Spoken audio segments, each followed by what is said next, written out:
There's got to be a minute somewhere. You sent it to me. Let's see, okay.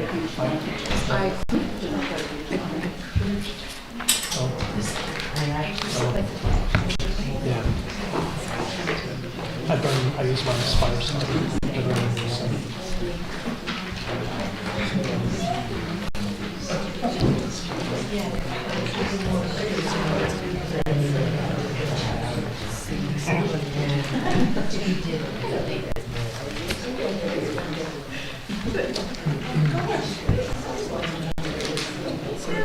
Decided to try to do a walk today,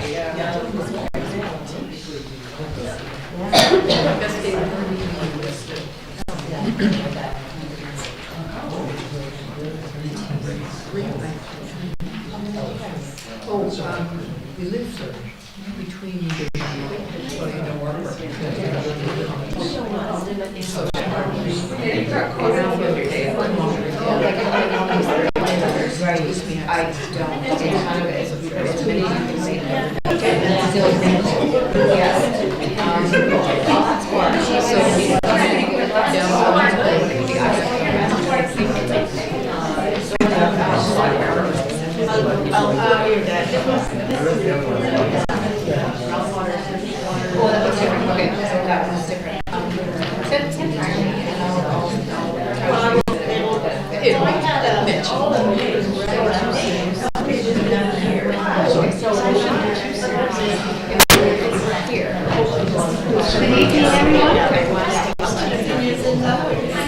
Good evening. Welcome to the meeting of March 18th, 2024. Before we begin, I just want to acknowledge that the District of Metchosin conducts its business on the Coast Salish territory of the Siana First Nation. The District of Metchosin works to be increasingly mindful of its commitment to be more inclusive in its governance with our neighbors. I'd like to acknowledge our neighboring First Nation governance with whom we are committed to building stronger working relationships, the Siana First Nations and the Suk Nation. Okay, with that, I would like to move to agenda approval. We have two late items. I'd like to put the new business request for a letter of support from the Bilston Watershed Habitat Protection Association to 10B, and then the Business Arising Community Planning Committee recommendations 7A. With that, I'll take a motion to approve the amended agenda. So moved. Moved by Councillor Schumann, seconded by Councillor Gray. All in favor? Opposed? Carried. Thank you. Okay, we're delighted this evening to welcome Honourable Mitzi Dean, the MLA for Esquimalt and Metchosin. Welcome. Thank you very much, Mayor Little, and thank you to Council for inviting me here today. Thank you so much for all the work that you do, and thank you to the staff from Metchosin who take care of us and keep us safe and are so dedicated to our community. And thank you to everyone from our community for being so engaged and coming out and listening to council meetings. And thank you so much for recognising the traditional territory as well. Protocol is really important, and as the provincial representative for Chianu and Esquimalt and Songhees, I continually strive to learn and to make sure that I represent them well provincially as well. I thought what I would do is just take a moment to talk through Budget 2024, talk a little bit about what's happening locally, and then be happy to take any questions. So Budget 24 invests in ways to make life better by helping people with costs, delivering more homes faster, strengthening services, and building a stronger and cleaner economy. This budget will help protect us through the tough times that we're experiencing now and that we know are coming ahead as well, and build a stronger economy that works for people by tackling today's big challenges. So, for example, we're helping people with everyday costs, recognising the impact of global inflation. Childcare is a programme that's putting money back in the pockets of people. The carbon tax credit, for example, the family tax benefit as well, that's actually available for children up to the age of 18, the hydro rebate. So there are many different ways that we're trying to find ways to support families who we know are struggling. We're going to be delivering more homes for people faster. So we're taking strong action to build homes for people by speeding up the delivery of new homes, increasing the supply of middle-income housing, fighting speculation, and helping those who need it the most. These measures are supported by local families, local authorities, and there are many ways that different people who have an impact on how housing can be delivered are engaging with the provincial government as well to make a contribution to that. We're strengthening healthcare and the services that people rely on. So a stronger BC for everyone means delivering and protecting the services that people rely on and supporting a growing population. Budget 24 strengthens healthcare, K-12 education, justice, public safety, and helps people who need extra care and support. And as someone was just reminding me, investing in Better at Home as well, making sure we support seniors stay living with dignity in their own homes for as long as they want to and they're able to. And investing in childcare is win-win-win-win-win because it really supports children and their developmental outcomes. It supports parents by putting money back in their pockets. We're supporting the workforce and building the workforce by increasing the hourly wage as well. And that also supports people returning to the workforce or going out and training so that they can make improvements in their career as well. In Esquimalt-Machosen, since 2018, there have been $63.5 million of investments in childcare programs. The total amount of money that has gone back in the pockets of parents, so that means that they'll be spending that money again locally and supporting our local economy, is $28 million, just in my constituency in Esquimalt-Machosen. The funded New Spaces Fund and Startup Grant Spaces, we have 281 actually operating out of 547 that have been supported. And the early childhood educator wage enhancement funding, $941,667 has been invested in the workforce here in Esquimalt-Machosen. So again, really supporting the local workforce and the economy. We are building a stronger, cleaner economy that works better for people. So new measures to mitigate and better respond to the impacts of climate emergencies are being invested in. The budget builds a cleaner, greener economy that creates new opportunities, jobs, community infrastructure, and addresses the challenges that people are facing right now. And thank you to our fire chief, who's been doing a lot of work and showing regional leadership as well. So in Esquimalt-Machosen, hopefully you will have seen some local investments, the Royal BC Museum Archives building, the extension to Royal Bay High School, the new West Shore campus that's coming will serve our community, 2 UPCCs and a community health centre, affordable and middle income housing, long-term care facilities coming to Royal Bay, infrastructure funding to municipalities, the crosswalk at Hans Helgeson that we all celebrated, and supporting arts and active transportation. So, I really hope that Mayor and Council and our residents see our provincial government is really working for our community. Thank you for the invitation. Thank you. Council, does anybody have any questions for Mitzi Dean? Councillor Schuken. MLA Dean, thank you so much for being here. And it's not even a question, but it's a request. And if you ever come across the government staffers who put together the housing policy and gave us clarity on some of the exemption language in the bill, please thank them for us, because there was a lot of angst, I would say, and uncertainty about when we saw that one exemption about sewer and water, and we weren't sure whether it was about one or the other, but when the policy guide came out, it was very crystal clear. And I have to say, I believe it was very wise in terms of the provincial housing direction. We know we have to do our part.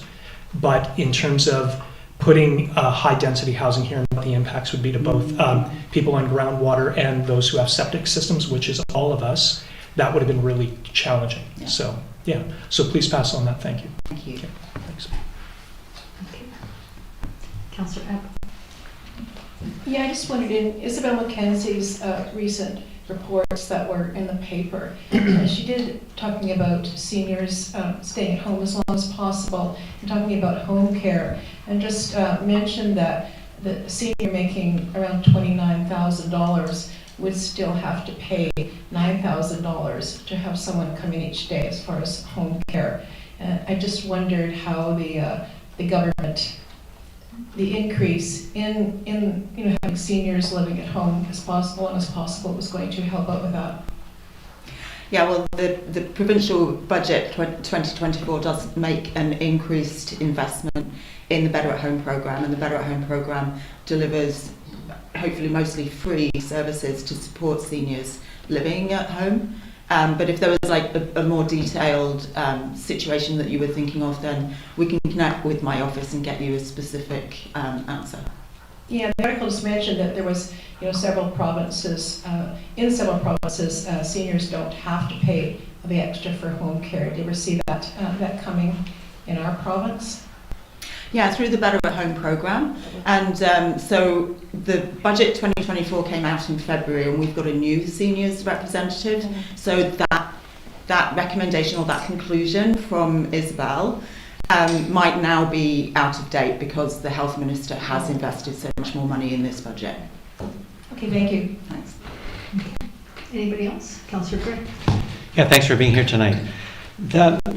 You know that the Colwood Council, Mayor Kobayashi, is working on a community health centre, a new one to be established in Colwood. And I wondered if you would be able to support his desire and plans to bring salaried doctors there as opposed to contract doctors or fee-for-service doctors. Do you know much about that? Are you aware of the ideas? Yeah, I mean, that's the model that the Minister has negotiated with Doctors of BC, and it took a long time to do that, but recognising, that people need good quality service rather than a business model. And many doctors, especially new doctors, tell us that they don't want to be running a small business, they want to be salaried and then be able to respond to the needs of their patients. So that's the preferred option, the preferred model, and in fact our province has invested hundreds of millions of dollars in reaching that agreement and being able to not only retain, but we now have net new additional doctors in British Columbia as well.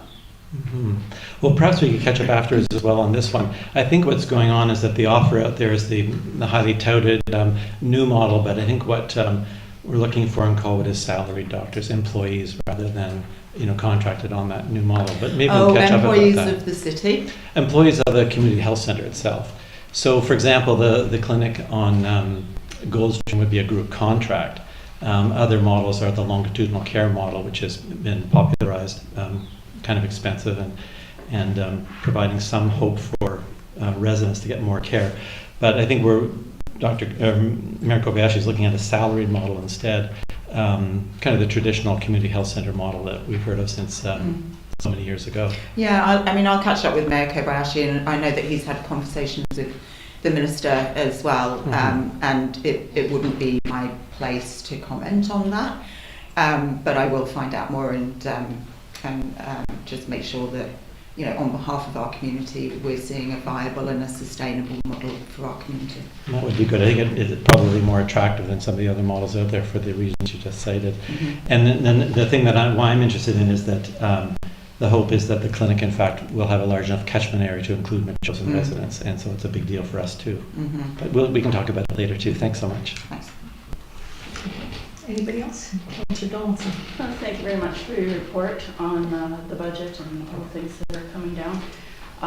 Especially appreciate the money going back into the parents' pockets for child care and family tax benefits, that sort of thing. Especially in a time when affordable housing is not so affordable and is strengthening, or not strengthening, but addressing the speculation of where we are with SDRs and those sorts of different things. I think that'll be very important for the residents across the region, and specifically here too. So appreciate that. Thank you. And if I can just tell a little story from Esquimalt, there was a building there that had 16 homes in it, and a year ago it was being advertised by a realtor as an investor's gold mine. All you have to do is get those tenants out and you can jack up those rents, you know, like really high in Esquimalt, desirable place to be. And because the province now has a fund to purchase buildings and to keep people in their homes, that's 16 homes that we've immediately preserved, and those tenants who had been living with stress for the last year are now, you know, continuing to live in affordable homes in the beautiful community of Esquimalt. Okay. Thank you. Okay, great. Thank you very much. We've got a long meeting. You're welcome to stay, but you don't have to stay. Thank you. I'm going to head west. Thank you. Good night. Thanks so much. Thank you. Thanks. Okay, moving along in our agenda, we have public participation. If you wish to speak at public participation, you have 4 minutes. If you could state your name and your street number, that'd be great.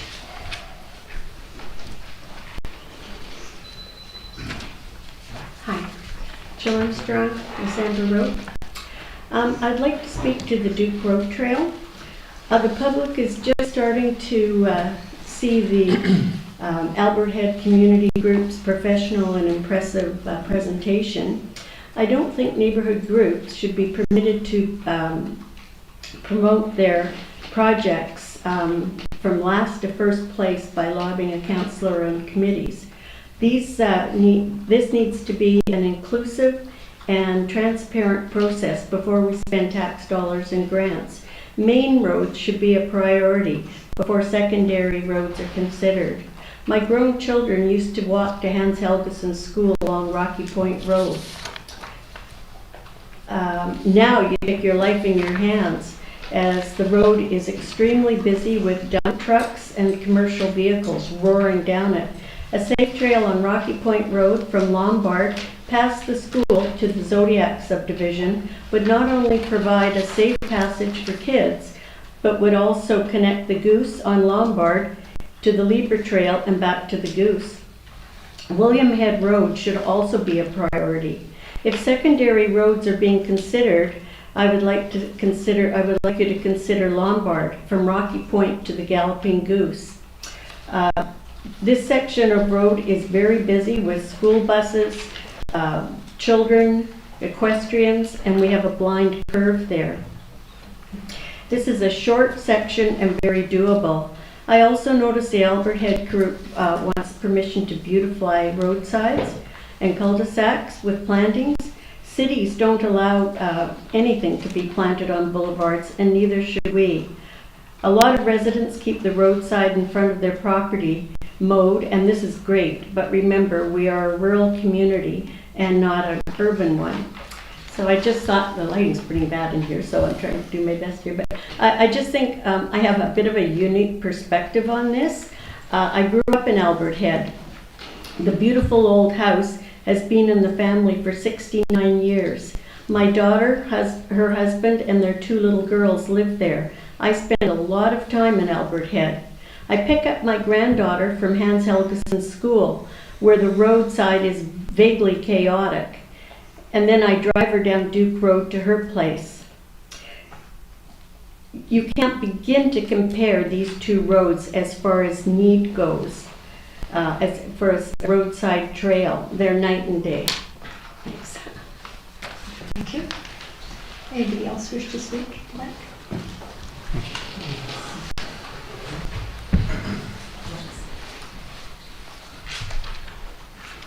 Eric White, 4290 Machosen Road.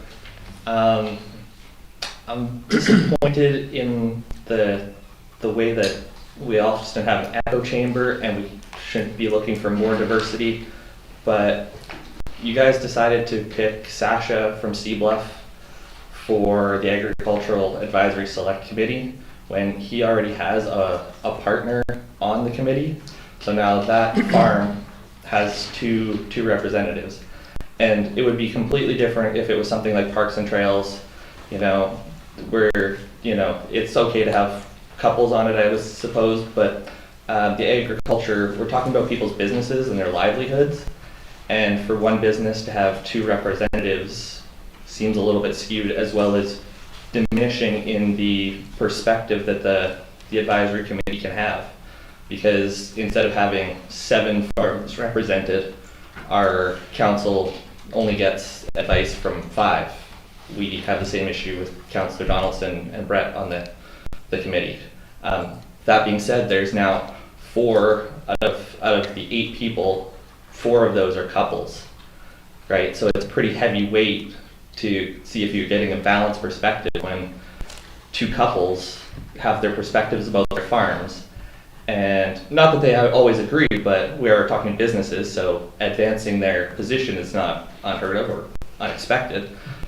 But that's 4 out of the 8, and that's very easy to get a recommendation come across your guys' desk that says, we think this is what, is good for our community, but instead it's only good for 2 of the farms instead of all of the farms. Thank you.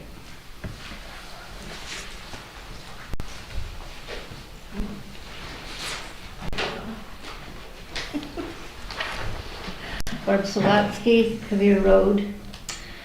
Mayor, CAO Payette, and councillors. Regarding the Duke Road East roadside trail, which one Smarty Pants friend has dubbed Trailgate, something that I always wonder is how long have the majority of proponents lived in Metchosin?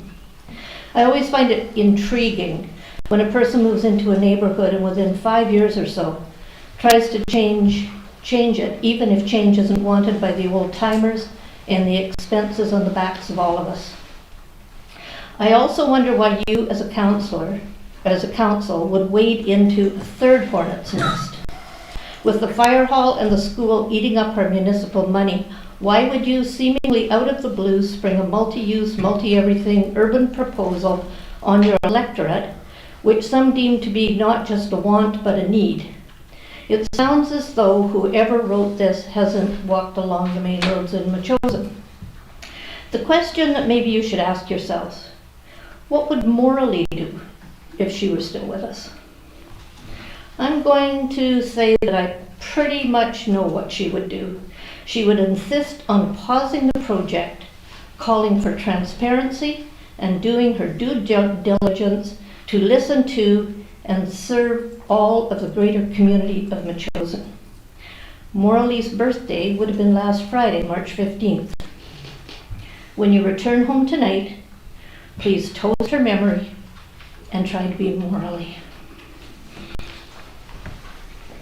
Thank you. Anybody else wish to speak on this evening? Good evening, Kiara Kahakawala, resident of Perry Crossroad, and here tonight as president of the Community Association. On your agenda on page 51 is our letter requesting a policy for surveillance in the municipality. This has come about because, as you may know, we have the metal bin, and we have been subject to a lot of dumping with materials that are not suitable for the metal bin. We then have to remove it. There has been instances of some questionable material in there, and it's been a little bit more difficult to get rid of. And so we're at the point where we have tried everything, and we need to have a camera installed. I have worked with, or corresponded a couple of times with CAO Payette, have looked through information from the Office of Information and Privacy, and as long as the district has a policy in place in regards to the requirements, and they're pretty much laid out in the information that I provided that staff also included in the package, we'll make sure that the camera is focused on the metal bin, so it's not focusing on other wider areas. Information from the camera will be stored appropriately and disposed of appropriately. Should we need to actually use the information that we collect on the camera because we've had a situation, it will be provided to the RCMP for them to manage properly. It won't be something that we would be doing ourselves. The request is that we would put together the policy, the request is to ask staff to put together the policy, bring it back to council for you to adopt.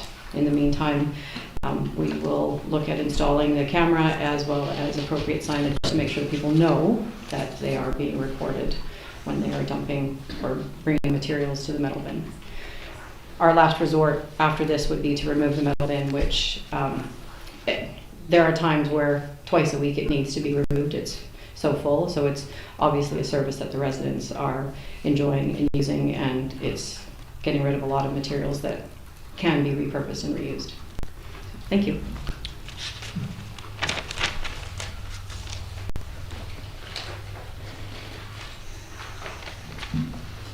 Jackie Larkin, resident of, I was going to say Jacqueline Road. Close, I know, but Jelinek. Anyway, sadly, the minister has left because I was hoping that she might respond to this. But I wanted to report to this community, first of all, how much I really appreciate this community's commitment to protect old growth from logging and to take that commitment to the Union of BC Municipalities, which was a tremendous initiative on your part, and thank you. But I want to report out, and I was hoping Mitzi could respond to this, a very disturbing development within the Ministry of Forests. So I'm going to give a little bit of context first and do it quickly. I've actually got my timer here. I know you'll be timing me, but just so I can pace myself. So after decades of protests, scientific reports, pressure from environmental organizations, and polls that show 80+% of British Columbians want our government to protect old growth, and many Wet'osianites, some of whom are in this room, have been part of those protests and part of that communication. I find, and many of us find, that we are being betrayed by our own Ministry of Forests. It's kind of like finding out that Batman works for the Joker. You might recall, some of you, some over 3 years ago now, the government committed to implementing the Old Growth Strategic Review, which it had commissioned respected foresters to produce. They committed to implementing every recommendation. After that report came in, they then appointed a technical panel of experts who clarified what key areas should be deferred in terms of logging, which key areas of old growth should not be. And that was also done by very respected experts. Since then, that technical panel identified what forests should be deferred and which ones shouldn't be, where logging should be deferred. Since then, there has been no transparent data produced by the ministry, no reporting to the public, often with an excuse that they're in discussions with First Nations, and then no reporting on the financial discussions with First Nations that might make First Nations able to make a kind of choice other than allowing continued logging. And then last week, the Ministry of Forests mapping data within the ministry was leaked to the Canadian Centre for Policy Alternatives, Canadian, many of you hear the acronym CCPA. It revealed that the ministry was engaged in what we're calling deferral swaps. Ministry bureaucrats moved over half of the areas of large old growth trees recommended by the advisory panel. They moved them into logging categories and then put massive deferrals into in the areas where there were actually smaller trees of less value. So they were moving the key trees into a place where the logging could take place. Well, how much land is affected? Enough to keep the feller bunchers of the logging giants, and that's Canfor, Western Forest Products, West Fraser, Interfor, and others, buzzing for the next 5 to 6 years. It really does kind of underscore, said Ben Parvett, who some of you may have heard of, who reported on this, how the Ministry of Forests for decades has been effectively captured by the industry that it regulates. And what was the response of the minister, Bruce Ralston? He says, well, we're taking action on all the recommendations of the Old Growth Strategic Review, which is what they say over and over again. And deferrals are one step. And that's all he said, to a leaked document. So interestingly, within 3 days, that leaked document had disappeared because we had the link to it. It kind of makes me want to set my hair on fire, what's going on around this, if it wasn't so heartbreaking and such betrayal of future generations of all species to destroy the very last old growth in this province. I would have asked the minister to commit to doing her best, but since she's not here, I'll try to make a meeting with her. But I want all of you to rest assured this will be an election issue, and I hope some of you will join us in that. And I again want to end by really appreciating this council's support for not only for old growth, but for biodiversity. And I beg you to keep up this commitment, which is the cornerstone of how we will be able to protect ourselves, if we will be able to protect ourselves from the ongoing locomotive of climate change that's coming our way. Thank you. Thank you.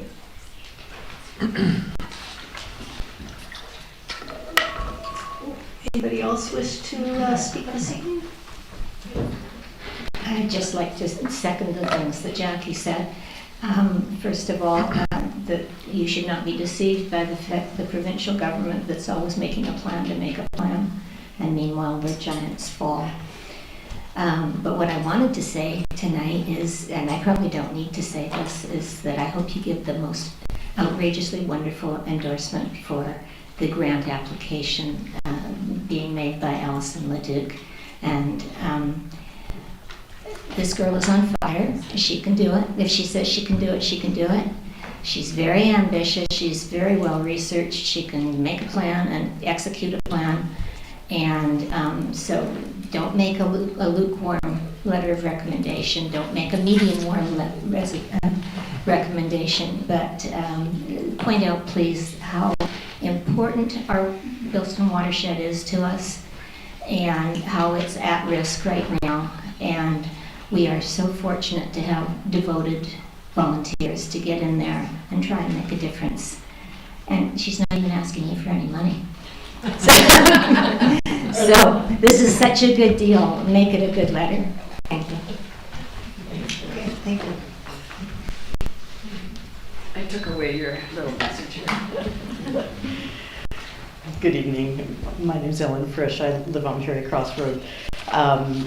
I am here tonight primarily for an immediate matter that I've been observing in the community and came to light a bit of a blow up on our Metchosin Facebook page today. 14 years ago with Larry Tremblay, he and I and a couple other volunteers built a trail on William Head Road from Perry Crossroad to the Metchosin Community Hall. It took a couple of weeks and a few $1,000s, a bunch of 3+- and dump trucks, loads, and packers. The trail didn't exist. People had to walk on the road on a very skinny little gravel area next to the blacktop. What we've experienced in those 14 years is that in some places that widening where it's not separated from the road by a ditch has become extra car parking. Whether from overflow events at the community core or just people visiting other businesses elsewhere on Metchosin Road and not realizing that that extra wide gravel strip is actually kind of 4 feet of a walkway that's intentionally separated from the road. And what the effect is that particularly down here on William Head Road is it forces people, often when people are out walking, myself included, it's on a regular basis, into the lane of travel with traveling vehicles up the hill. You can't cross the road because you'd be facing in a blind area with cars traveling quickly down the hill. So I think what it occurred to me is that I love the trails and our trail network, but we do have these situations where our trails are in such close proximity to the road that it's created parking situations. Are there ways to look at periodic signage or information on those busy times when use, for example, the community hall or downtown area, so to speak, might interact with a lot of the people who are choosing to walk up to the center instead of driving. Because I've been in that situation, but my neighbors have a young baby and they were kind of caught out with a stroller in the middle of the road, and it was really challenging for them. So I asked that to be put forward to the Parks and Trails Committee as a consideration whenever we're looking at roadside trails of how they would address the potential for using them as car parking and signage. So that's it. Thank you. Thank you. Thanks.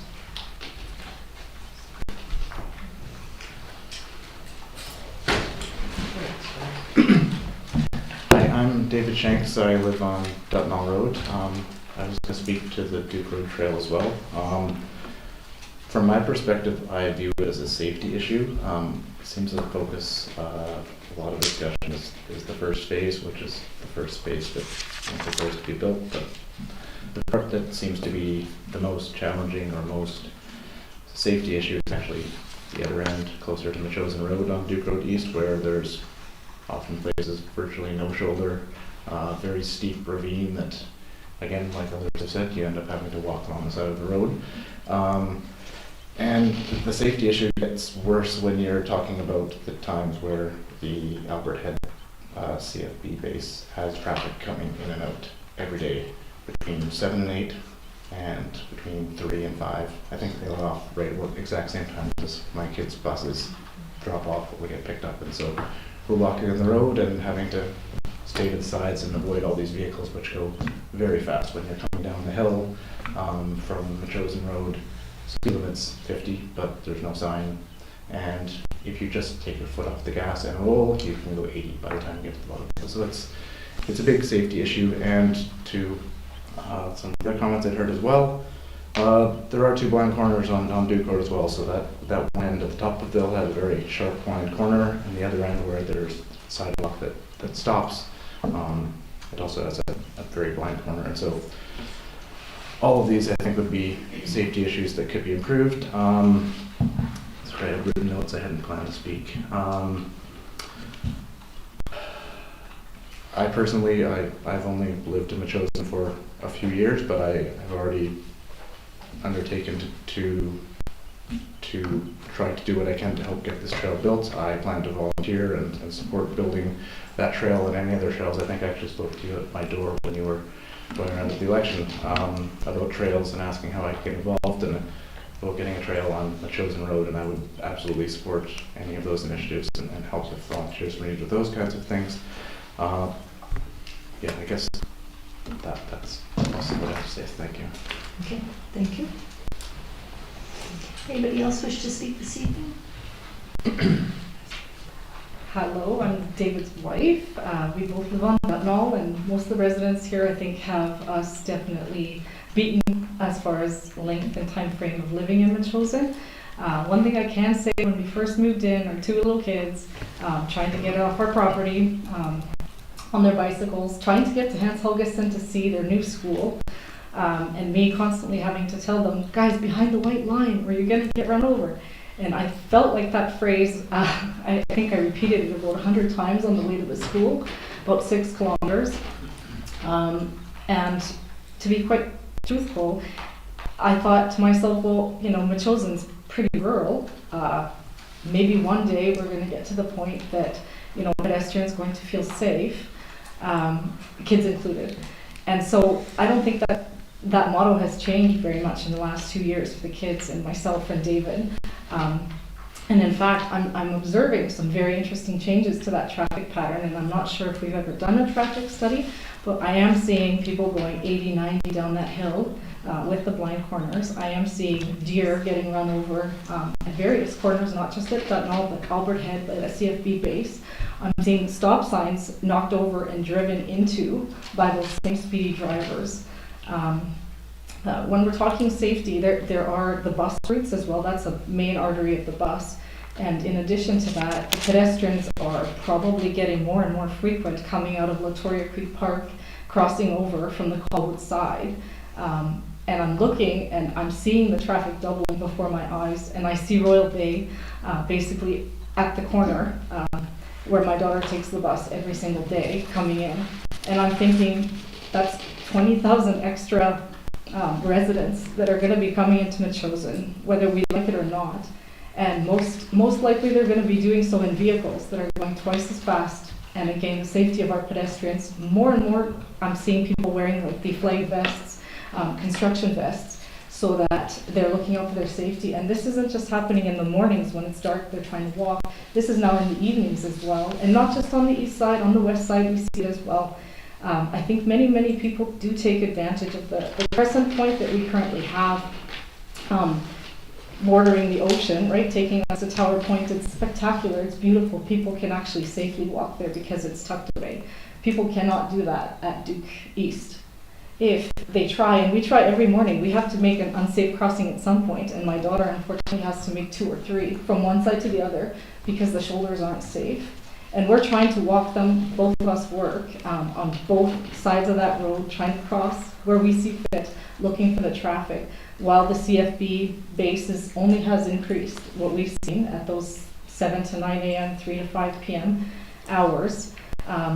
And it's becoming worse, and now there's more and more pedestrians coming off the buses as well. Like, we're starting to see the bus loads on the buses is doubling. Whether we like it or not, people are taking the bus, which is, I think, better than having the onslaught of traffic in their own vehicles coming to our municipality. So from a parent's perspective, but also somebody who's very much aware that the traffic corridors are only going to be increasing into our community, I would say perhaps it's best that we encourage pedestrian traffic over car traffic. And to the parking situation, I know for a fact on Duke East there won't be anywhere to park because the culverts are steep, and in fact we're fighting with the shoulder that's probably this narrow for pedestrians as we speak.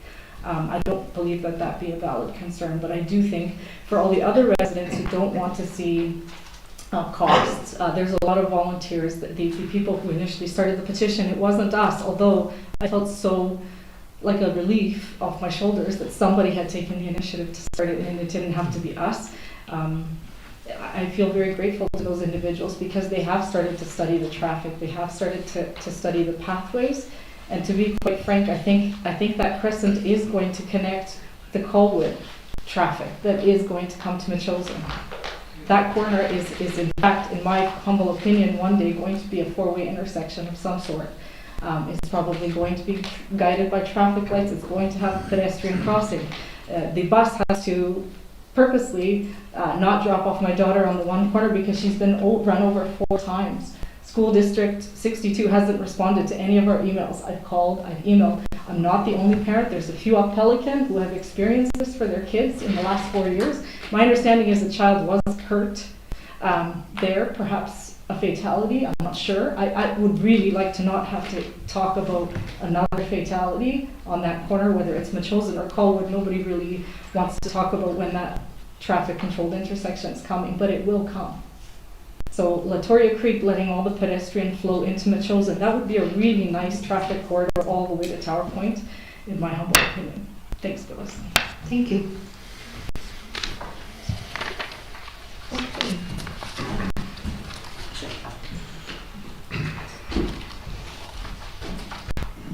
Good evening, Brent Donaldson, Chalister Court.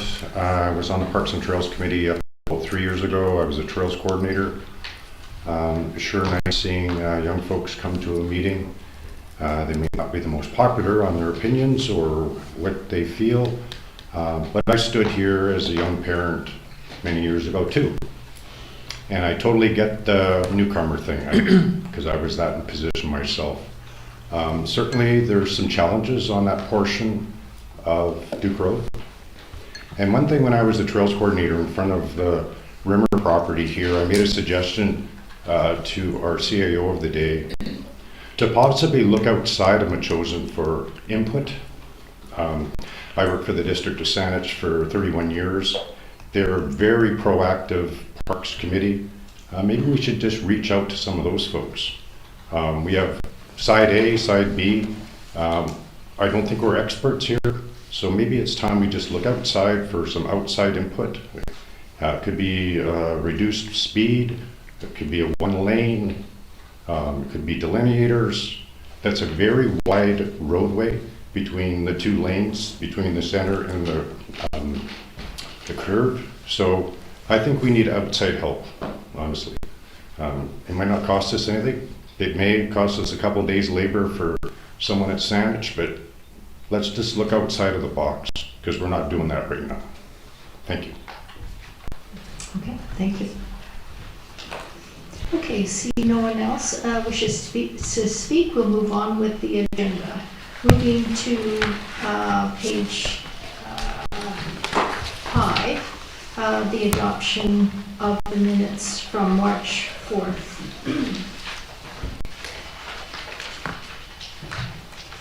I'll move adoption.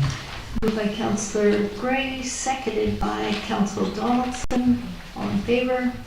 Yeah, go ahead. Yeah, I just had a question. One of the notes on the second page, it's actually a comment made by Ellen Frisch about clarification on the scope and membership of the Volunteer Firefighter Society. And I think that would be worth council getting a bit more information. I think we're committed later in the documents, where I recall we agreed to write an MOU with the group, but I'm still uncertain of who exactly makes up the Volunteer Firefighter Society and what their purpose is and membership, that sort of thing. So I'd appreciate if staff could give us a note about that. Okay. Anything else? Okay. Yeah.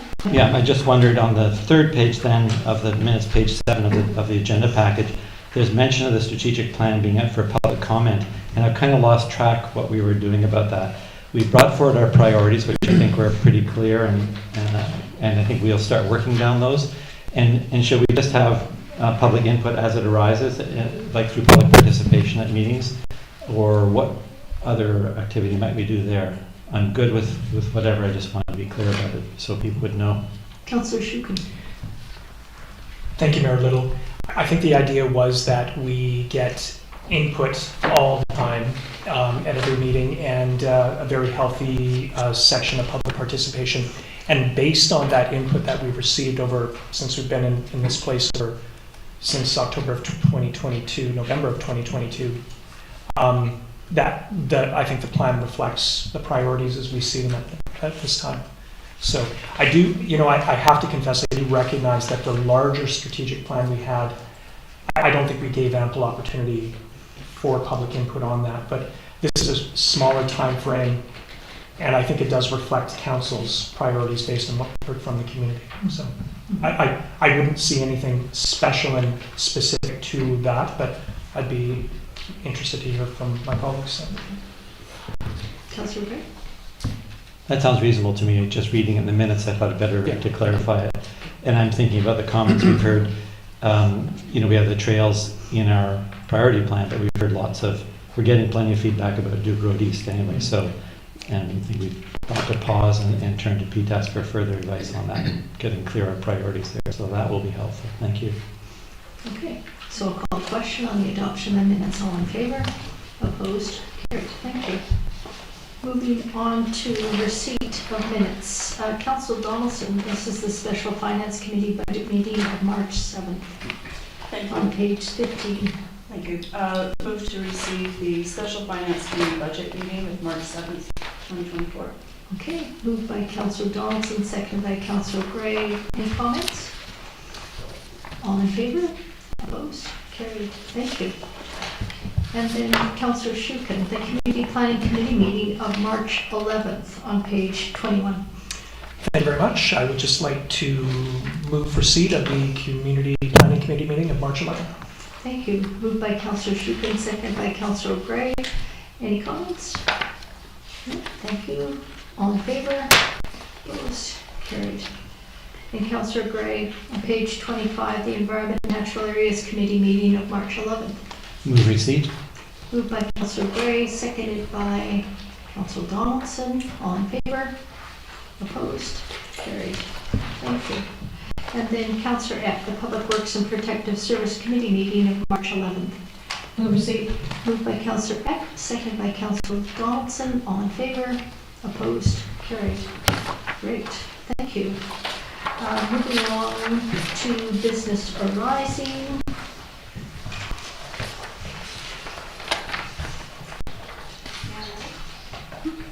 I don't have a mayor's report. Thanks. Thank you, Bill.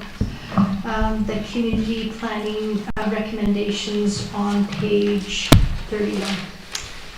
Thank you very much, Mayor Little. 4 items to move ahead here. And the first is the Machosen Cricket Club and the request for a memorial bench. And simply that council refer the request for a memorial bench on municipal grounds to the CAO and to the Parks and Trails Coordinator via the Parks and Trails Select Committee. So moved. Moved by Councillor Donaldson, Councillor Shukin, seconded by Councillor Donaldson. All in favor? Opposed? Carried. Carry on. Thank you very much. And the second one relates to Duke Road East. And it is simply that council refer the Duke Road East roadside trail feasibility study to the Parks and Trails Advisory Committee and request their input and recommendations. So moved. Moved by Councillor Shukin, seconded by Councillor Peck. All in favor? Opposed? Did you want to say something? I just wanted to mention, I think it's important when PTAS takes hold of this question that they do consider the public input that we've been getting and as part of their deliberations. One of the things that we heard from a number of different people the other night and I think said tonight as well is there a way that we can involve the community more? Is there something else that needs to be done? It seems that we've got fairly strong opinions on both sides. It'd be nice if there would be a bit of a process to bring people together. And so I just want to add that in terms of as PTAS takes a look.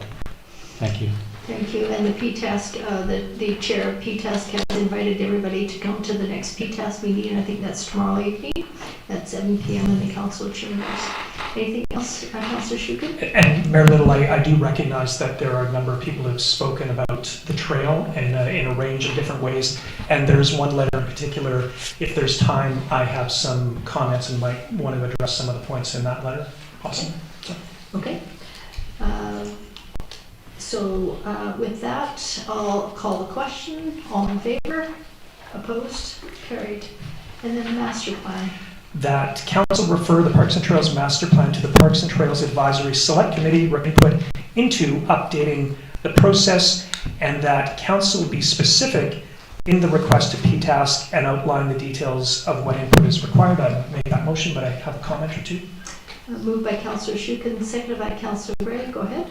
And just want to make it really clear that we're not launching the process. We're just getting input into the process. And there most certainly has to be one and should be a robust process, because I think it's in that dialogue about the objectives of what a Parks and Trails Master Plan could be that probably most of the value comes. So, great. Okay, Councillor Gray. And then we talked about a few of these items, but in terms of this being specific, that was PTAS had asked us if we would be specific. So there are some notes from our last meeting, which lay out some specifics. But I would say the kind of thing is to know what's been done in the, in what ROCP now, updating it in terms of what's been done and what's still coming. I think we want to remember there might be a bufferland trail coming at some point in the future, and their thoughts about that. Ideas from the group itself. They've got a lot of experience. Someone mentioned electric bikes the other day, and that's a whole new thing that may be on the horizon. There's a Duke Road East and the Rocky Point trails, and then we heard today about Lombard Trail. But getting an idea of priorities and how do we set priorities. So we heard today about things like safety, but I guess there's other things like convenience, connectivity. We talked at the last meeting about connector trails versus the park trails and whether there's a distinction between the two in the planning, and roadside trails. And then there's a few points which Councillor Shukin may be addressing here in the picks that we've received tonight. Thanks.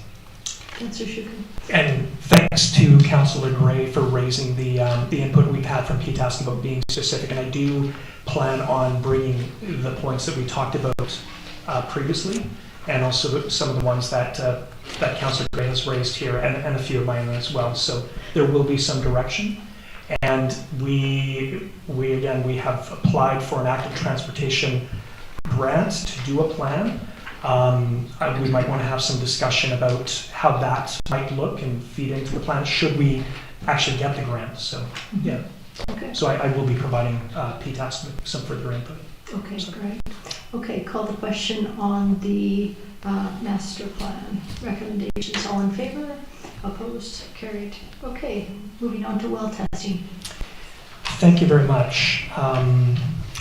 3 items here that Council directs staff to include rezoning application requirements in their research on proof of water for subdivision approvals, and the Council directs staff to review the timing and workload of policy versus bylaw under the guidance of the Chief Administrative Officer, and that proof of water be added to the next Community Planning Committee agenda, and that discussion with the Chief Administrative Officer take place. And I believe that, and again, this goes back to a discussion, so moved, by the way, and a few comments. If, Go ahead and comment. And we had this initial discussion in October last year where I brought forward the idea of a policy, and we had at this table discussion about whether it's better in a bylaw or a policy. And these elements, I think, just add to some of the considerations that staff might bring forward with that. So. Okay. So these three items, a motion on the table, moved by Councillor Shukin, seconded by Councillor Gray. All in favor? Opposed? Carried. Thank you. Councillor Gray, the Environment and Natural Areas Committee recommendations of March 11th. Yeah, this is a motion we discussed at the Environment Committee, and the motion is that Council send a letter to the province supporting the implementation of UBCM Resolutions 2023 EB 32 and 2022 NR 38, establishment of Local Natural Areas Protection Fund and Provincial Biodiversity Law, and the copy of the letter be provided to the Union of BC municipalities. This is moved by Councillor Gray, seconded by Councillor Epp. And I'll just speak to it for half a second to say later in our discussion tonight we'll come across the response by the province to UBCM, and I think it fits nicely with the letter that we have here. Okay, great. Okay, call the question. All in favor? Opposed? Carried. Lastly, Councillor Epp. This is regarding the School Renovation Working Group. I move that Council dissolve the School Renovation Working Group, and that staff provide the final grant summary to Council, and that staff provide acknowledgement letters to the members of the School Renovation Working Group. This is moved by Councillor Epp, seconded by Councillor Gray. Anything else you'd like to add to that? No? Okay. I'll call the question. All in favor? Opposed? Carried. Just, you said it the other night, but probably it's worth saying again tonight, thanks to all the people who are involved in this, Councillor Epp, the fire chief, and the group who were working on it at the school itself. Gary Smurfett and Johnny Carlin. Thank you. Okay. And I do thank. Yeah. Okay, on page 39, we have a letter from the fire chief to Bob Payette. This is regarding the request for grounds use for the North American Amateur Radio Field Day event. We've had this before. Fire chief, did you want to provide any other information that's not in here? No, I think it's pretty self-explanatory. Okay. Any questions from council? If not, I'll entertain a resolution. Councillor Gray. I move that council approve the use of the grounds, the municipal grounds for the North American Amateur Radio Field Day event. Okay, for June 22nd to 23rd, seconded by Councillor Donaldson. Any comments? Go ahead, Councillor Donaldson. Yeah, I think this is an absolutely wonderful opportunity for this group to come out into our community. Done it a few times. I spoke with them last year, and they're so willing to share their information and their expertise, and you can get involved in, as it says here in the supporting document, to be able to try and connect somebody over the waves. But it's quite interesting. It's quite fascinating. They're very passionate about what they do. They're not interfering with anybody on the grounds. We've got the market going on and that, but they're here for, I think it's overnight, and they've set it up in a way that it's not interfering with anything. I mean, they've got lines going up in trees and stuff, but the way they do it is all respectful, and it's a good group of people. I'm glad to see it. They come back again this year. Okay, great. Yeah, I agree. It's a great idea to showcase the amateur radio as an emergency communicator, but also as a hobby and a community event. So, anything else, Councillor Epp? Just we do invite everybody in the community to go through and see what they're doing, and maybe even participate in it with the radio. So it's the community can really become involved in the event. Mm-hmm. Okay. So this was moved by Councillor Gray, seconded by Councillor Donaldson. I'll call the question. All in favor? Opposed? Carried. Okay. We've got reports for information. On page 43 of 95, we've got the school lease update, Mitchell's Preschool. This is from the fire chief. A request was made to have an update on the school lease. You have the report in front of you. Does anybody want to speak to this? Go ahead. So the first sort of section here, it says the initial term will commence March 15th and expire of this year and expire next year, March 31st. So are they moving in or moving their belongings in right now, or is this just a term of tenancy that we're talking about? I think some renovations need to be done. CAO Pyatt, would you like to speak to this, please? Thank you. Okay, thanks. Through the chair. So yeah, this is a good news story. We were able to negotiate, I think, a fair rate for the first year until we get good understanding of the registration rates, and provides an excellent service to the community, as I don't think anybody disagrees with that. It's a 1-year term lease starting, it says March 15th, but we're already past that date, so it'll start probably tomorrow or with the paperwork. And the idea is that for the first couple of months, the renovations will take place, so they won't be occupying the building, as you have indicated. There's some minor renovations to be done to make the space safe and to meet the registration and the code with Vancouver Island Health Authority and with the registration authorities. And so we have determined that that's all very possible, and everything looks like we can get it done for starting in September. I've asked them to start paying rent as soon as possible, but we're just sort of in the middle of negotiations between the renovations and when they can practically start the rent. There's just some minor negotiation to be done there, but we're all excited that they can start their service in September. Okay. Councillor Donaldson, go ahead. And the other thing that is here is the one of the improvements was an installation of an entrance to the main courtyard. And there's a map on the next page with 4 black bubbles of A, B, C, D, but I'm not sure exactly where the door is or the purpose of that door. Mm-hmm.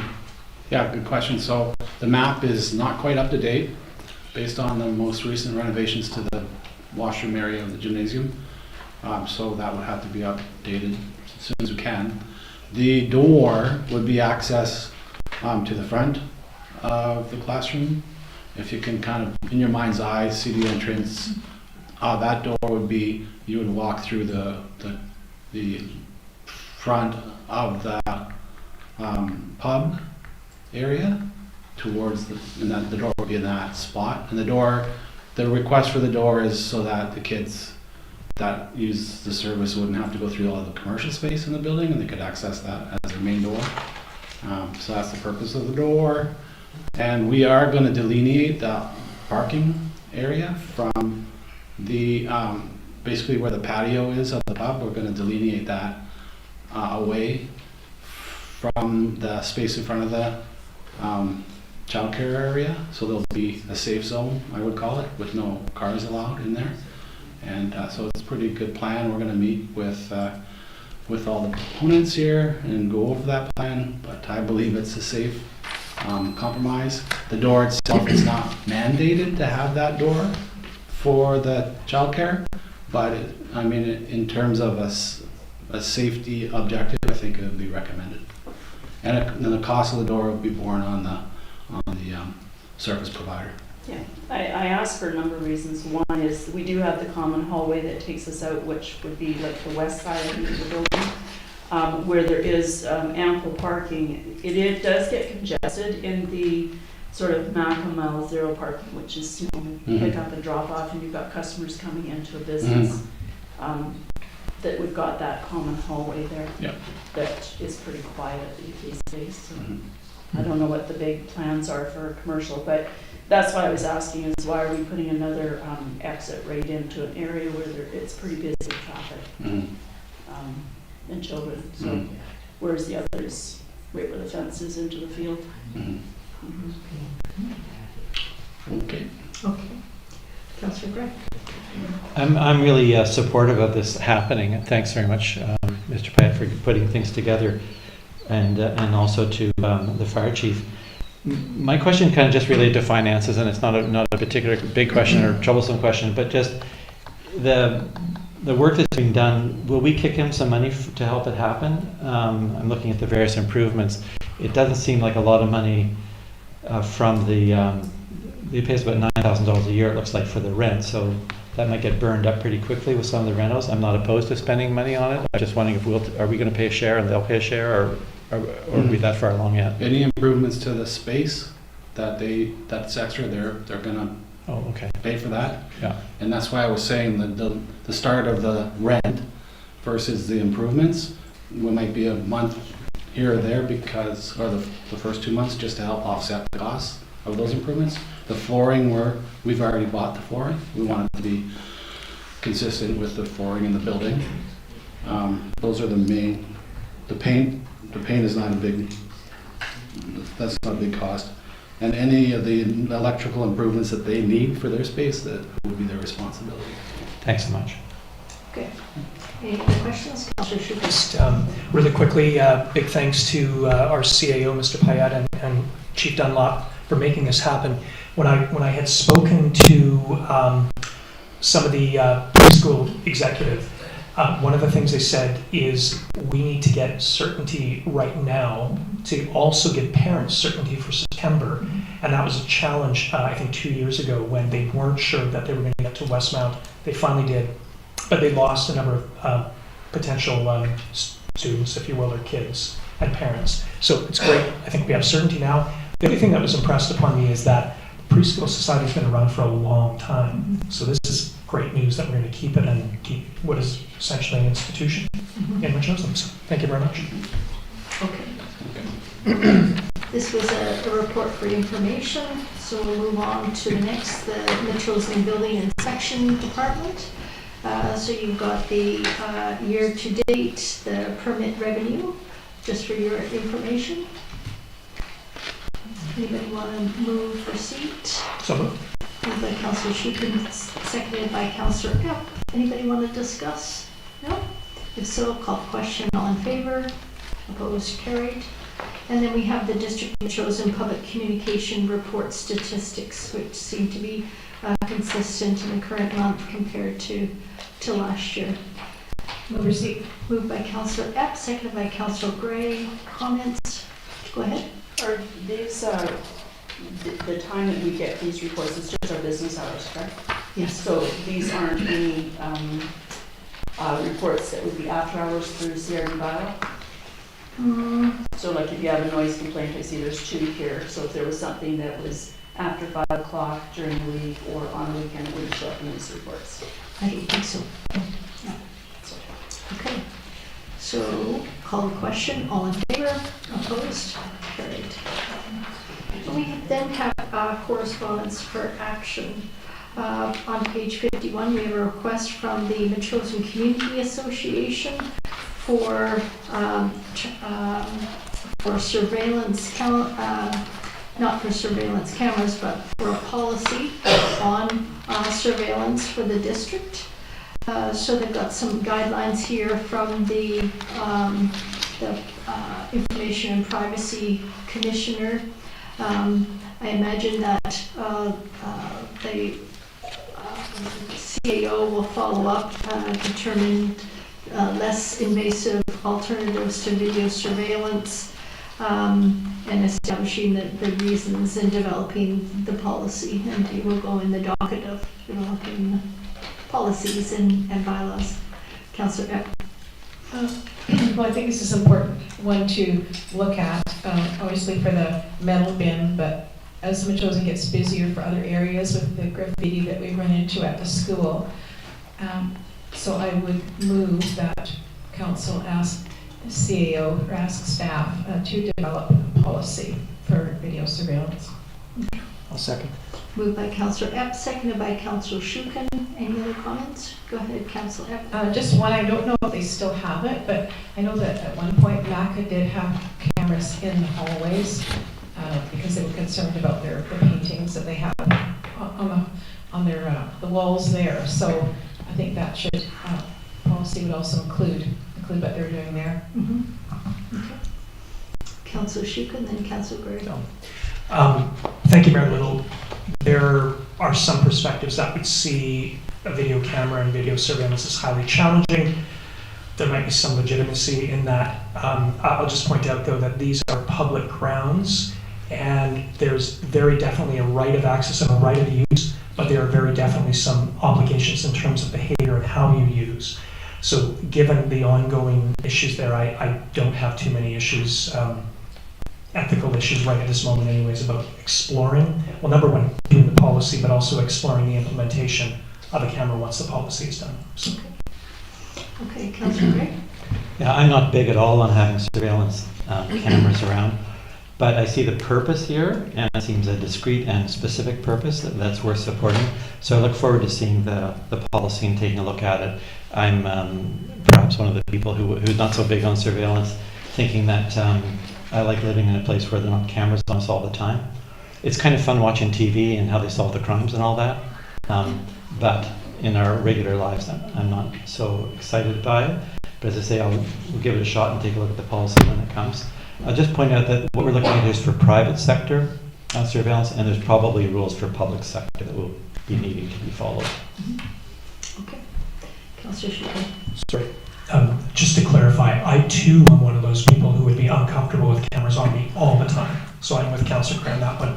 It's, again, if it is for a discrete and specific purpose, I think we should explore it. So thank you. Okay.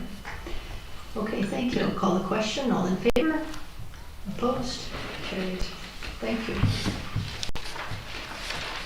And then we're going to move to the item 10B, which is on PINKS. This is the new business, a request for a letter of support from the Bilston Watershed Habitat Protection Association for the Eco Action Community Funding Program. So that's on page 3 of your PINKS as well.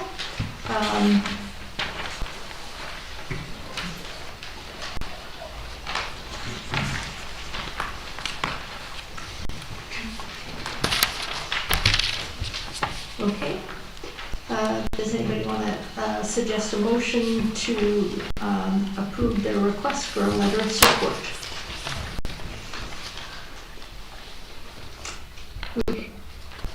Did you put up your hands, Councillor Schulte? Yeah. So that was moved by Councillor Schulte, seconded by Councillor Donaldson. This is for the Eco Action Community Funding Program. March 21st deadline, so the letter will be going out tomorrow morning if it's approved. Okay. Councillor Gray? Yeah, I think it's very much worth supporting, and I think the letter that's drafted here probably gets Bev Bacon's high mark, so let's do it. Okay. Anybody else? No? I'll call the question. All in favor? Opposed? Carried. Okay, thank you for that. Correspondence for information. On page 59, we have, yes, we have a gas tax program services memo, a UBCM update on the Canada Community Building Renewal. This was a letter to our CAO regarding next payments. So our next payment should be in the 2024-2025 reporting year is approximately $289,000. So that will be much appreciated. Any other questions regarding this? We can ask the CAO. Mm-hmm. I'm just wondering where this money goes. I hadn't recognized it as the gas tax. I thought that was called the Climate Action. It was the name changed to the Climate Action Fund. What is the Community Building Fund? That is the gas. That is the gas. So it's federal money? Yeah. And so all of this money now, there was, as I recall, $75,000 coming in. The number here is $289,000. Mm-hmm. Mm-hmm. I think this will go into the gas tax reserve. That's correct. Yeah. Thank you. Yeah. Okay. Go ahead.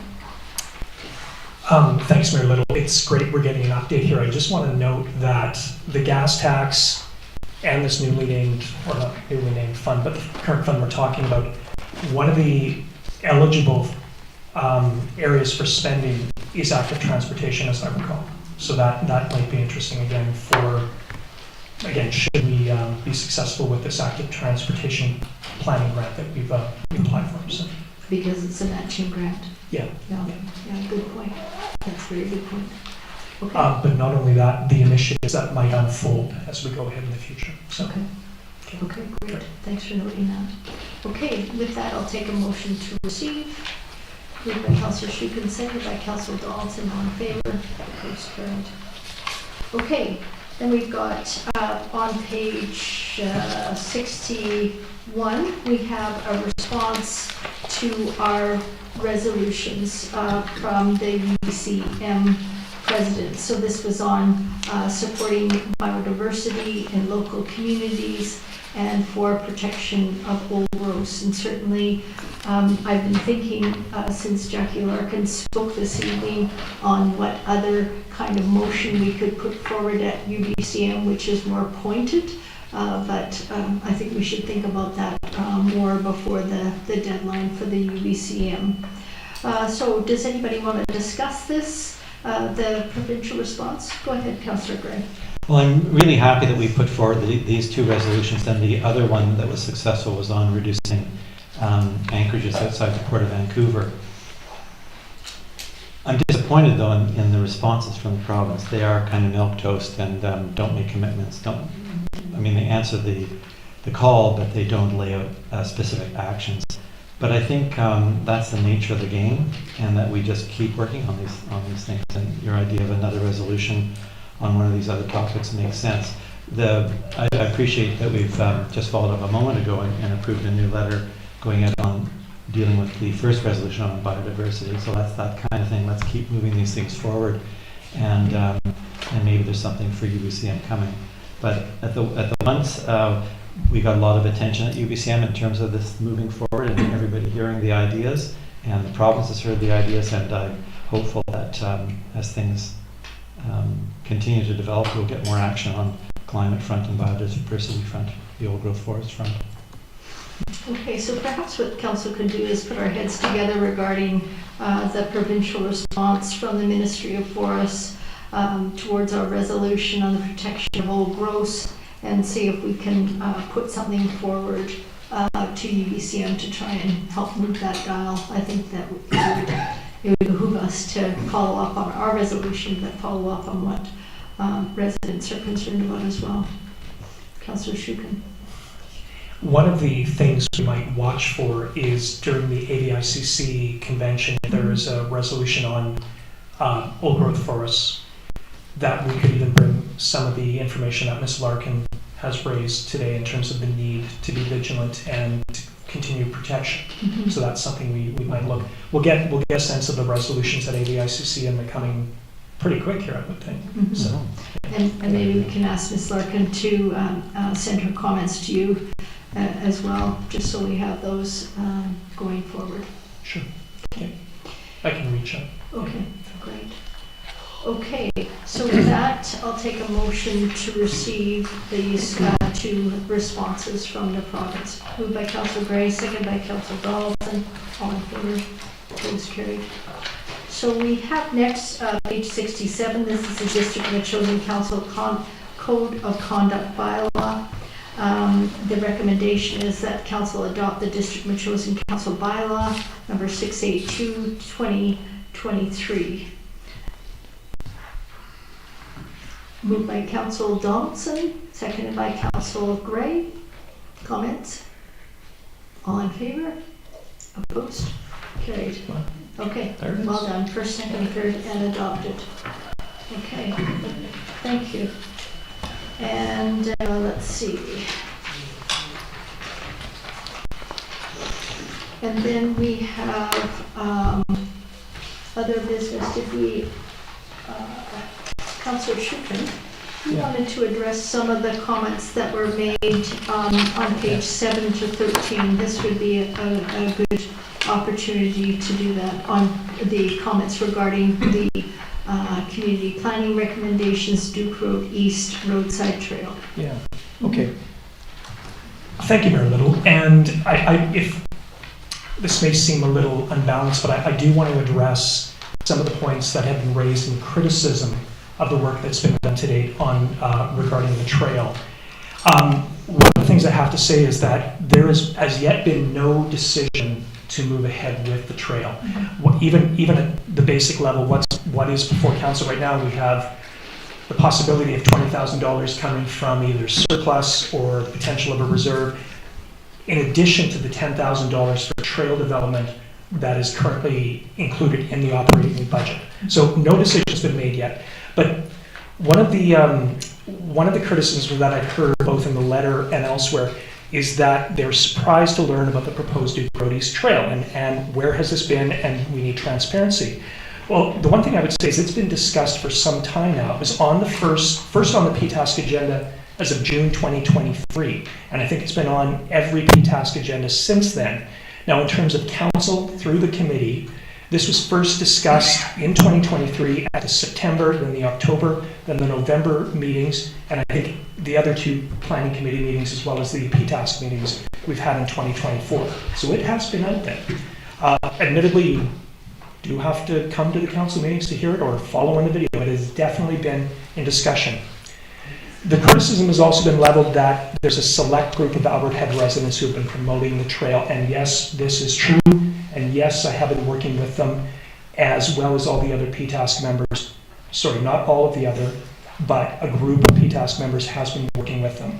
It has been fantastic working with these folks, and I applaud their dedication, their insights, and especially their mature approach to what is a complicated project.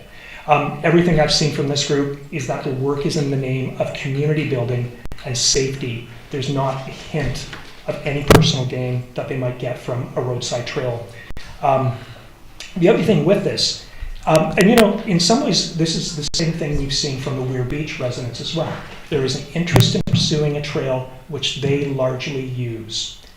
And you know, that is the nature of these projects. Whether it's Pears Road, Kangaroo Road, or again, Weirs Beach, there's a local interest and often a local activism that is involved in this. And I would welcome this. I'm sure PTASC would welcome it as well for other neighborhoods in Metchosin. And you know, if there's an interest out there, I would be happy to reach out or connect with people and even connect them with the Duke Road folks, because they have done an admirable job in rallying folks in their neighborhoods. Now, we recognize that there are some issues and there is a need for more dialogue, absolutely. But I have to say again, Mr. Payette spelled this out really, really well. The people that have been looking at parks and trails, especially for 20 years, are behind this project.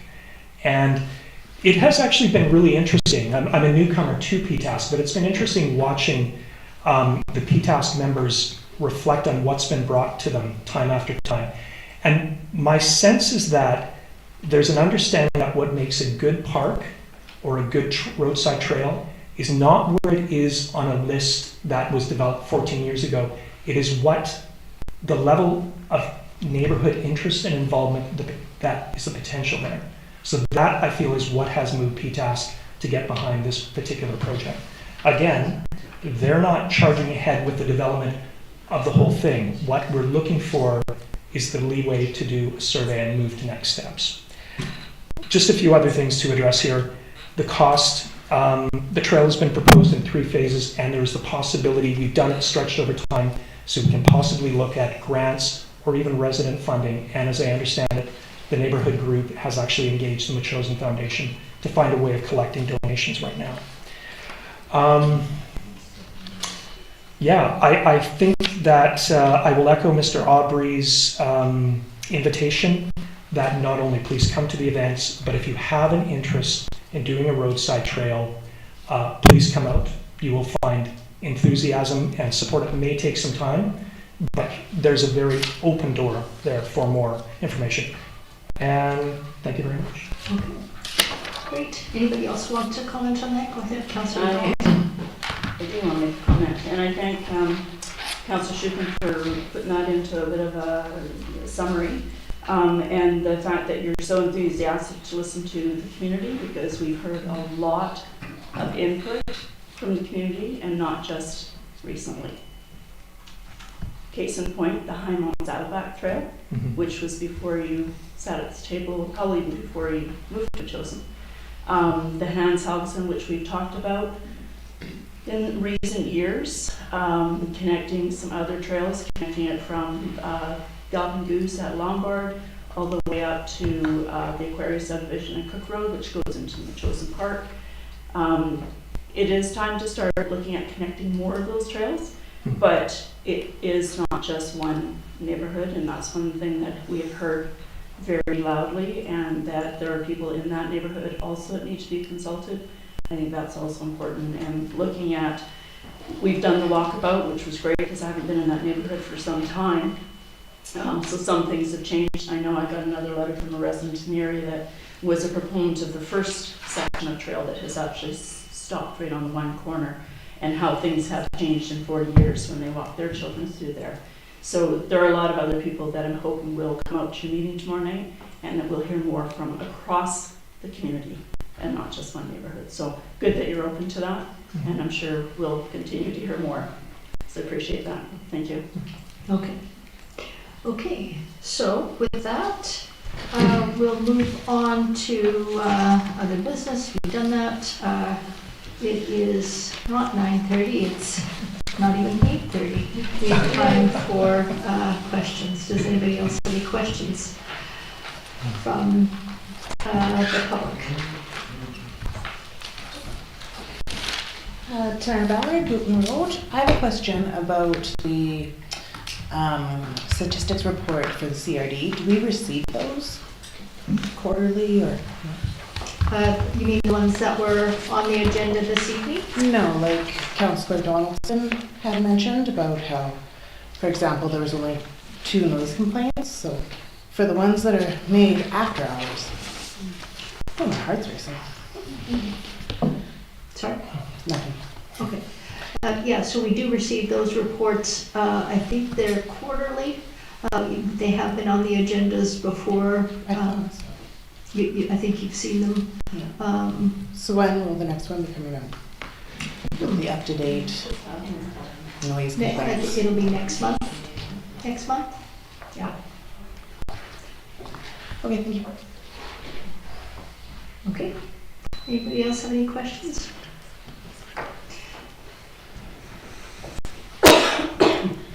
Jennifer Burgess, 3837 Duke Road. It's actually a question addressed to a CRD, where I think our mayor sits as our representative. As a member of the seniors board, I have been closely following what we certainly hope will be a major long-term healthcare construction in the area beside the building that's being constructed for the museum. That property, I believe a while ago, was set aside, potentially purchased by the Capital Regional Health Board. And I just have a question, I guess, about how secure and safe and sure we are that that kind of facility will be in that close vicinity to Metchosin, because I think it will be extremely important to our senior population. What I was slightly distressed by, I clicked on to the last Capital Regional Health District Board meeting. It lasted for precisely 7 minutes, and it only passed one item, which I believe was in the $300,000 range, which I think was allocated towards a health building. So my question really is kind of outside of the District of Metchosin matters in a way, but as we have someone who sits on both of those boards, because the health board is identical to the regional district board, if the public isn't aware of that. So I just, I think would like to know that that is continuing to go ahead, maybe not at the speed that it was first intended, because my first concern was there's now a massive business office for sale sign parked on that piece of land. So I guess I'm looking for some kind of confirmation that it's still going to go ahead.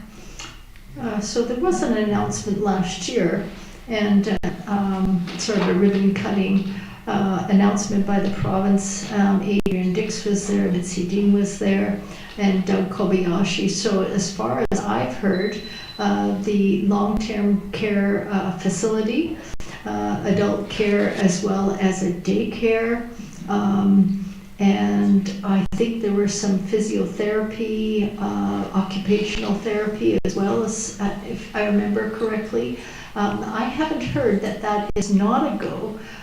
Certainly the funding was there, the land was there, and I haven't heard otherwise. I'll touch base with Mayor Kobayashi. We see him on Wednesday and Friday, so I'll touch base and get back to you. Thank you very much.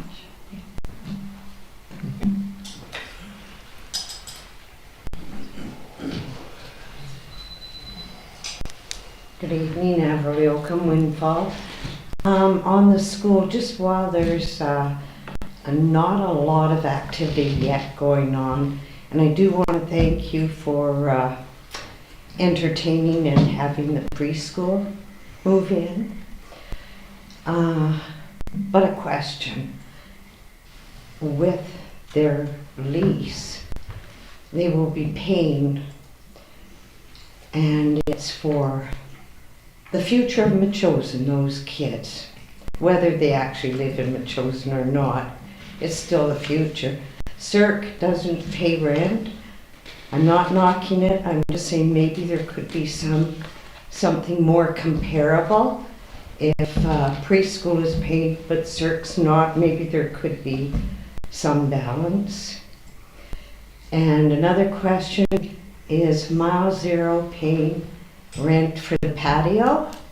Is that space considered outside of the inside of the building?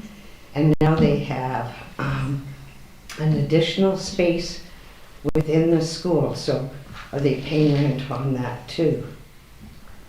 So there's a lot about the school I don't understand, and I'm quite happy to list it all out, but it sort of comes forward right now with the preschool. And it'd be nice if there could be a little more give and take for preschool. Okay. I think what would be great is once we get long-term renters into the other space formerly occupied by Instinct, if we could have sort of a public meeting where we would explain who's where and who's new in the zoo and that kind of thing. Regarding the preschool versus CERC, I agree the preschool does provide a service, as does the Seniors Information Resource Center. They do run the Better at Homes program. They run a number of different programs for seniors, which I think is valuable. I think it's a little bit different because the preschool is providing a service for caregivers and their tots who contribute to that, so they pay a fee for that, whereas the seniors, it's broad across Metchosin, not paying. It's a little bit different, but similar, and I agree, more information is always better. Avril. Councillor Shukin, did you have a question? I would think that one of the big differences is that the preschool, there is a revenue stream that comes both to the preschool, to the preschool, and then to us. So. And that's reflected in their lease as well. I mean, we're not charging them a great deal of money. It's reflecting their ability to recoup that from their registration fees. Yeah. Okay. Any other questions? I just comment about Mile Zero, and they are paying rent on the space for their patio and for their extra office space. Thank you. Okay. Any other questions? Okay. You just come to the mic. Frame my comment as a question. It's just something that occurred to me, and it's not a complaint or a criticism. It is simply a thought. When we're looking at the building, the school, and the various things that are coming in and the possibility of them, it just occurred to me that we're creating a bit of a patchwork quilt. And I don't know if that could be a problem down the road. So, and it's great, I mean, diversity is good, but if we had one large business or unit that wanted to rent something, and suddenly either having a pub there or having a preschool there, and I'm glad we're doing it, I'm just saying that maybe in the background, always think about the fact that what we're looking for is a much bigger client, hopefully with all the others as well. But do you understand kind of what I'm getting at? Just to keep that in mind. Yeah, I think what you're pointing to is there was no overall plan for the building and previous councils have done their best to try and have the space rented out to whomever. Regarding the preschool going in there, remarkably, they do fit the zoning more than some of the others. It is zoned institutional, so the preschool does fit with the zoning. But it is a center, the school, the old school, whatever you want to call it. That site is a site for everything. It's a multi-use Right, and facility. I get that. So, like I say, I wasn't even thinking in terms of the overall plan. But I think I was thinking in the back of our heads, we should have that in mind, because if suddenly there was something that did want a large portion of it, and say we've taken a room here and over here, just in the back of everybody's mind. Okay, I appreciate that. Yeah, Thank you. thanks. Councillor Donaldson. Yeah, that's a very good point, and I think that's where some people in the community have already expressed that over time of how we use the gym, how it's going to be booked, what's happening with the cage outside. My comment tonight about the exterior door, every tenant comes in, they want an exterior door, are we going to have this patchwork because we do not have a plan? I know when I've done, not a professional doing architectural stuff, but when I have done plans like that, there's always a lot of thought that has to be taken into the flow of how everything moves and who's there and the purpose. And certainly preschool fits in with the whole zoning of that building and the cause and effect of it. We've got the nice big fenced yard outside, the community gardens and recreation. Everything is there for those sorts of things. But so yes, definitely having a plan and not just throwing up things because people ask for it.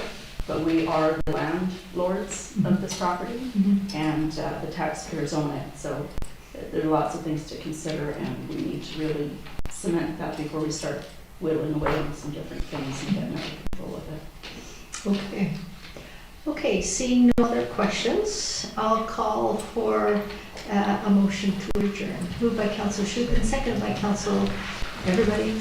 Councillor Donaldson, all in favor, opposed, carried. Thank you. Good night, everybody.